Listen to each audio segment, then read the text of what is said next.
welcome to the Thinking Thoughts Thoughtfully Thoughtcast. My name is Josiah David Huergo, and I'm a philosopher. We're going to be taking a safari ride through the subconscious, exploring its deepest crevices, and getting to the root of exactly why certain things are, why other things transpire, and how it all got this way in the first place. And of course, what it all means, what it implies, and so on. And now for our first thought motif. Judgment. Judgment is sort of an interesting thing because you have the judge and the one being judged, and yet they can coexist within the same body, of course. Self-judgment is a very common thing amongst people. Now, something to ask oneself is whether the subject of judgment pre-exists the judge. That is to say, the one doing the judging.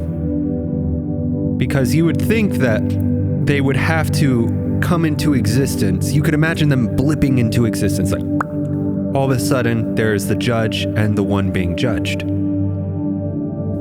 Consider the existence of a judge without a subject for judgment. What would the judge even do?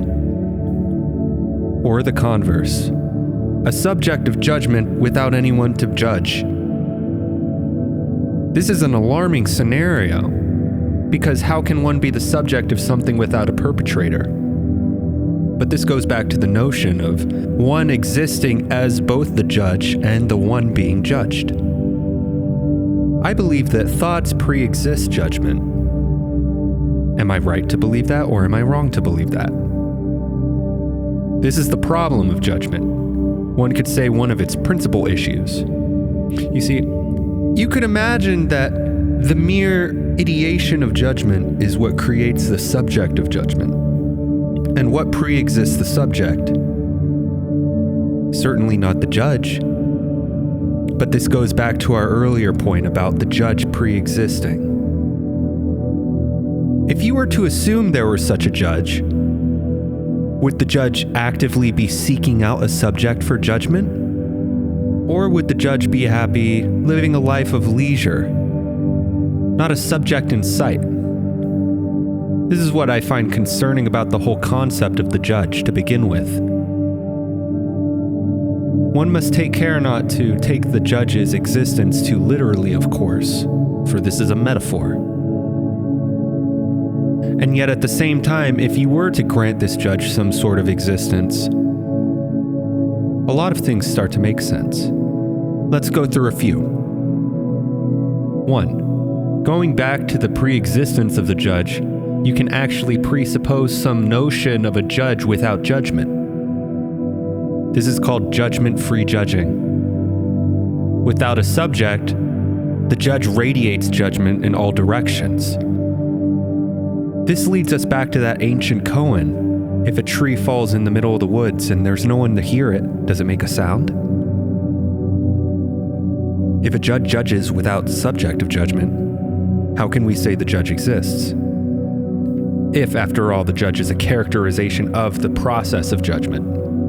But this is where it gets interesting, because we can then ask the question, is judgment a process or a thing? Some would be inclined to say that a process is a thing. Others would be inclined to say that a thing is a process. The third of the exactly three camps would say no, a thing is a thing and a process is a process, which leads us back to the original question. Is judgment a process or a thing? This is where it gets interesting. One could imagine a succession of processes and things. Processes creating things, and things giving way to processes. This is pretty interesting because it lends itself to that ancient wisdom. What came first, the chicken or the egg? Another point I'd like to make. Was judgment necessary? And if not, at what point did judgment become necessary, if at all?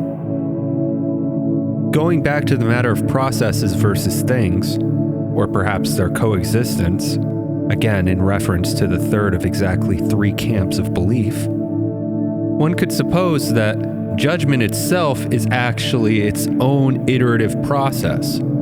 So you have the thing being judged giving way to the process of judgment. And it would be trivial to argue at that point that the thing being judged is its own subject. But this creates a problem, which conveniently is its own solution, as a process of infinite regress giving a collapse to the thing, which is judgment itself. Judgment doesn't exist without a system to capitulate itself, which is why we need to introduce another system, a sort of assemblage of processes giving way to things and things giving way to processes. We'll call this the court. In the court, metaphorically speaking, you could find all sorts of diffusive arrays of judges, judgments, processes of judgments, and all these things in combination. From all these things emerges some concept of justice. This is where judgment gets interesting, because in this grand swirl which sort of converges onto itself, you find that in retrospect, and only in retrospect, judgment forms what I would posit is the illusion of justice. This may be a disagreeable notion for multiple reasons. After all, it's quite absurd to consider the absence of justice on an existential, fundamental, ideological level, intellectual. However, when you consider this interplay between the process and the thing, as well as the process in and of itself and the thing in and of itself, which forms sort of a four-way binary relationship, you can see that it actually forms a very simple paradox. For if a thing is to be a thing as well as a thing in and of itself, or at least an interplay between a thing and a thing in and of itself, as well as the pairing between the thing and the process, the thing and the process in and of itself, the process and the process in and of itself, as well as identity relationships between the process and the process, the thing and the thing, and so on, you would see that the emergent behavior would give rise to its own emergent system. And through this lens, the act of judgment, as well as judgment as a thing, become highly modal to the point at which justice itself becomes so diffuse that how could you possibly refer to it as a thing, and I am using scare quotes here, let alone a thing in and of itself. At that point, such a thing is entirely off the table, unless it's a process. This is what I find incredibly frustrating about judgment theory. Okay, let's talk about the hungry man now. There comes a point in basically everyone's day, and I find this to be incredibly relatable, where you stand up. Have you never had this experience where you stand up, you bolster yourself up by your feet, and you exclaim to yourself, "I'm hungry, man." And it gives rise to a very admittedly absurd thought, but incredibly logical when you follow it to its extremes. Who is the hungry man? I don't want this point to be taken too literally, of course, because the hungry man is not literally a person, or is he? 1940, Frank Zappa is born.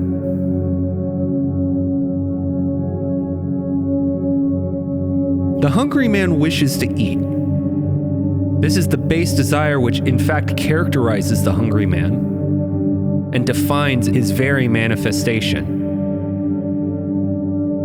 It's not so much that this desire pre-exists the hungry man, but more so that the hungry man was necessitated by the very possibility of such a desire.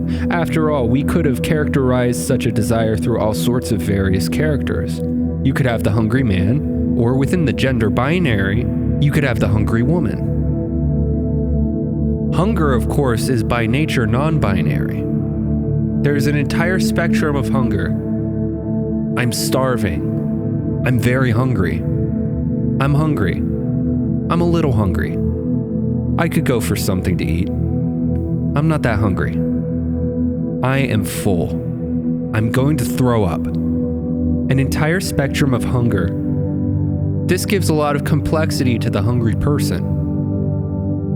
I will continue to refer to the hungry person as the hungry man, not just out of habit, but because when framing the hungry person in this way, in such a lopsided manner, it actually communicates the essence of the desire, I feel, in a much more concise way. And this isn't that I wish to refer to the Lacanian notion of desire as a lack. However, it is interesting when you consider it as a sort of potential of hunger, a hunger discharge. The hungry man makes himself known. I am hungry, man. And it's the double articulation upon looking back in hindsight that the hungry man becomes hungry man. And of course, you wouldn't say, I am hungry, person. Nobody says that, you idiot. Now we're going to tie things together with our own double articulation.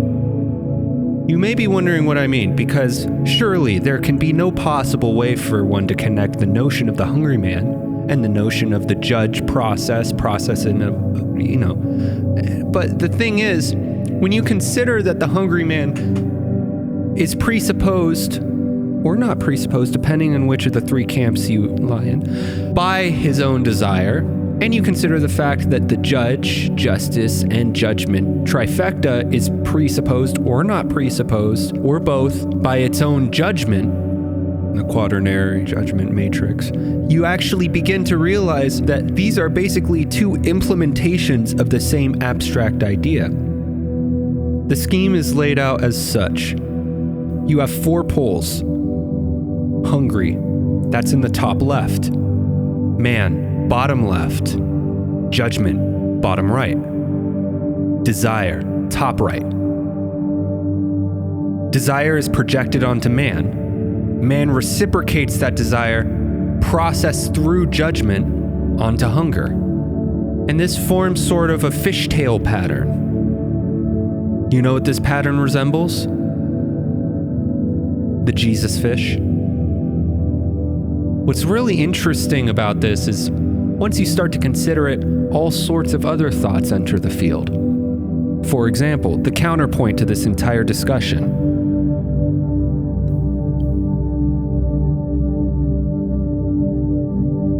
Exactly, it's an absence of words. Now you're starting to understand. All right, guys, thanks so much for tuning into the Thinking Thoughts Thoughtfully Thoughtcast. Be sure to tune in next time. My name's Josiah David Huergo. I'm a philosopher. Don't stop thinking. Don't stop.